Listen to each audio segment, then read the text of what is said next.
हरे कृष्णा। धन्यवाद, प्रणाम सभी को। तो आज हम सुनेंगे कि समझने की कोशिश करेंगे कि भक्ति क्या है और भक्ति को भक्ति योग क्यों बोलते हैं। तो भक्ति योग इसलिए बोलते हैं, योग का मतलब है कि भगवान के साथ जुड़ना। ठीक है, तो भगवान के साथ जुड़ना मतलब भगवान के साथ अपने संबंध को जानना। और भगवान के साथ अपने संबंध को कैसे जान सकते हैं? भगवान के साथ संबंध को हम भगवान के श्रवण, भगवान का कीर्तन और भगवान की स्मरण, जो कथाएं हैं उसका स्मरण करते समय भगवान के बारे में जान सकते हैं। लेकिन कैसे जान सकते हैं? कि हम एक प्रामाणिक गुरु के पास जाएं और उनसे सुने विनीत भाव से और पूछें कि मेरा भगवान के साथ संबंध क्या है। एक्चुअली हर जीव का भगवान के साथ संबंध है, उनका दास बना रहा है। जीवेर स्वरूप होए कृष्णेर नित्य दास। परंतु हमें ये जानने के लिए भी एक गुरु के पास जाना है, प्रामाणिक गुरु के पास जो परंपरा से आता हुआ। इसीलिए बोलते हैं भक्ति कैसे मिलती है। एक सवाल और उठता है, तो भक्ति मिलती है भगवान के जो पार्षद हैं, जो भगवान के प्रतिनिधि हैं, जो गुरु हैं, जो प्रामाणिक गुरु हैं, उनके द्वारा हमें जो मिलती है भक्ति मिलती है। एक श्लोक आता है, ब्रह्मांड भ्रमिते कौन भाग्यवान जीव, गुरु कृष्ण प्रसाद पायो भक्ति लता बीज। जो भक्ति लता का बीज है, हम ब्रह्मांड भ्रमिते, कितने भी ब्रह्मांड घूम के आ चुके हैं, लेकिन तब जाके भक्ति मिलती है जब गुरु और कृष्ण का प्रसाद गुरु द्वारा मिलता है, भक्ति लता बीज मिलता है, तभी हमें भगवान की भक्ति मिलती है। लेकिन अभी भक्ति होती कैसी है? भक्ति भगवान हमें हमारे गुरु सिखाते हैं कि भक्ति कैसे होती है। तो भक्ति, मुझे 2 श्लोक के बारे में बात करूंगा बहुत ही शॉर्ट में, कि भक्ति कैसे करनी चाहिए, तो हम आगे भक्ति में कैसे बढ़ सकते हैं। ठीक है, तभी हमें पता चलेगा कि हमारा भगवान के साथ संबंध क्या है। तो एक नेक्टर ऑफ डिवोशन में, यानी भक्ति रसामृत सिंधु में एक श्लोक आता है, अन्य अभिलाषिता शून्यम ज्ञान कर्मादि अनावृतम अनुकूलेन कृष्णेनु शीलनम भक्तिरुत्तम।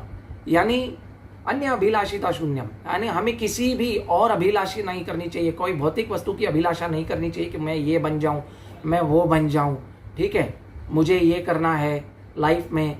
अन्य अभिलाषिता शून्यम, ऐसी अभिलाषा बिल्कुल शून्य होनी चाहिए, नहीं होनी चाहिए कोई भी अभिलाषा। तो ज्ञान कर्मादि अनावृतम, और हमारा जो ज्ञान है ना, हम गुरु के पास जाएं तो हमारा ज्ञान जो है वो हमारी मेंटल स्पेकुलेशन साइड में रख लेनी है। हमें कोई भी मेंटल स्पेकुलेशन नहीं करना चाहिए, हमें सिर्फ और सिर्फ शास्त्रों के हिसाब से चलना चाहिए। अनअलॉयड डिवोशनल सर्विस बोलते हैं उसको।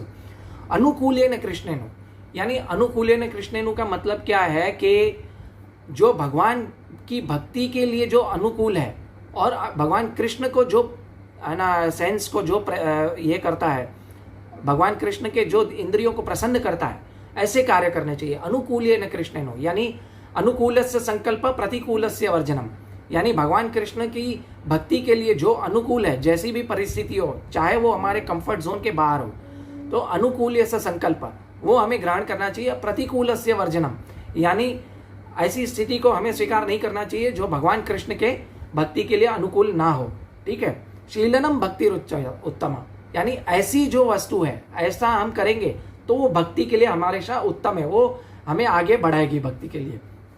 और दूसरा एक श्लोक आता है, सर्व उपाधि विनिर्मुक्तम तत्परत्वेन निर्मलम ऋषिकेन ऋषिकेश सेवनम भक्ति उच्यते, यानी उच्च स्तर भक्ति तक कैसे पहुंचेंगे? सर्व उपाधि विनिर्मुक्तम, यानी हमें हमारी जो झूठी उपाधि है कि मैं, जो मिथ्या अहंकार है, वो साइड में छोड़ देना है। मिथ्या अहंकार क्या है? कि मैं प्रधानमंत्री हूँ, मैं 2 बच्चों का बाप हूँ, मैं इस फैक्ट्री का मालिक हूँ, ठीक है, मैं आई एम समथिंग, मतलब आई एम समथिंग, ऐसा उपाधि हमारे छोड़ देना चाहिए। और क्या है दूसरा? तत्परत्वेन निर्मलम, और निर्मल भाव से भगवान की सेवा करनी चाहिए। और कैसे सेवा करनी चाहिए? ऋषिकेन ऋषिकेश, हमारी इंद्रियों को भगवान की सेवा में लगाना चाहिए। ऋषिकेन ऋषिकेश का मतलब यह है कि ऋषिकेन, यानी जो ऋषिकेन यानी ऋषिक है भगवान, हमारी ऋषिक जो है, ऋषिकेन यानी हमारी जो ऋषिक यानी हमारी जो इंद्रियां हैं, वो ऋषिकेश की सेवा में लगानी है। और किसी भी मेंटल स्पेकुलेशन के बिना और सर्व उपाधि विनिर्मुक्तम हुए, यानी हमें जो हमारी उपाधियां हैं, ऐसे उपाधियों को साइड में छोड़ के मिथ्या अहंकार को साइड में छोके और सच अहंकार को लाके कि मैं भगवान का सेवक हूँ, ऐसे हम भगवान की सेवा करेंगे तो क्या होगा, सेवनम भक्ति रुच्यते, तो वो हमें भक्ति में ऊपर उठाएगी। और एक नेक्टर ऑफ इंस्ट्रक्शंस का एक मुझे श्लोक तत्कालीन स्मरण हो रहा है। तो एक और श्लोक है कि कैसे भक्ति में आगे बढ़े। बहुत लोग कहते हैं कि मेरी इच्छा नहीं होती भक्ति करने की, मैं करता हूँ लेकिन कभी कभी उत्साह नहीं आता, है ना, कभी निश्चय नहीं होता। तो नेक्टर ऑफ इंस्ट्रक्शंस में यानी उपदेशामृत में एक श्लोक है कि उत्साह निश्चय धैर्य तत्त कर्म प्रवर्तित तत्त कर्म प्रवर्तनात् संगस्त्यागो सतोवृते षड्भिर भक्ति प्रसिद्ध्यति। यानी उत्साह रखना चाहिए। आपका मन नहीं कर रहा है लेकिन फिर भी उत्साह के साथ हमें भगवान का नाम का जप करना है, भगवान की भक्ति करना है, भगवान की सेवा करनी है। निश्चय होना चाहिए, हाँ मैं करूँगा, कुछ भी हो जाए, कैसी भी सिचुएशन हो मैं भगवान की भक्ति करूँगा। धैर्य, आपको धैर्य इसलिए क्योंकि परिणाम नहीं मिलता है कभी कभी कि मैं भक्ति करूँगा मुझे ये परिणाम मिलेगा कि नहीं मिलेगा। हमें परिणाम के बारे में सोचना नहीं चाहिए, ठीक है। हमें अपनी अनअलॉयड डिवोशनल सर्विस कंटिन्यू रखनी चाहिए। भगवान बोलते हैं कि मैं आपको आपके सामने प्रकट कर लूँगा, आप खाली अनअलॉयड डिवोशनल सर्विस करो, ये ठीक है। तत्त परत्वेन यानी संगस त्यागो सतोवृते, यानी ऐसा संग छोड़ देना है जैसा संग जो अभक्त हैं उनका संग छोड़ देना है। ऐसा मतलब ये नहीं है कि आपके घर में कोई भक्त नहीं है तो आप उसका संग छोड़ देंगे, नहीं। इसका मतलब ये है कि जो भौतिक वस्तुएं हैं, जो अननेसेसरी चीज़ें हैं, अननेसेसरी वस्तुएं हैं, उनमें हमें ज़्यादा घुसना नहीं चाहिए, यानी एक्चुअली उसमें हमें जाना ही नहीं चाहिए। असत्संग त्यागना है। असत्संग यानी ज़रूरी नहीं है कि असत्संग यानी किसी व्यक्ति का वपु संग यानी शारीरिक संग को ही असत्संग बोलते हैं। किसी व्यक्ति का प्रत्यक्ष संग है उसको भी असत्संग बोलते हैं।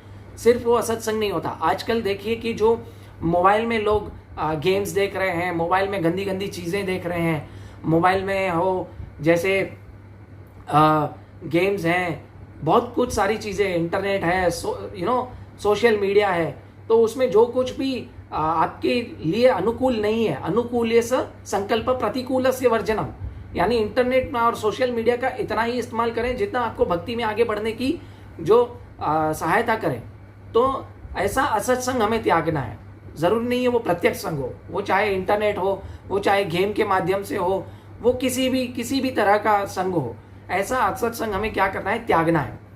तो असत्संग त्याग करेंगे तो क्या होगा कि षड्भिर भक्ति प्रसिद्ध्यति, ये 6 चीज़ जो है आपको ये करोगे तो आपको भक्ति में प्रसन्नता मिलेगी।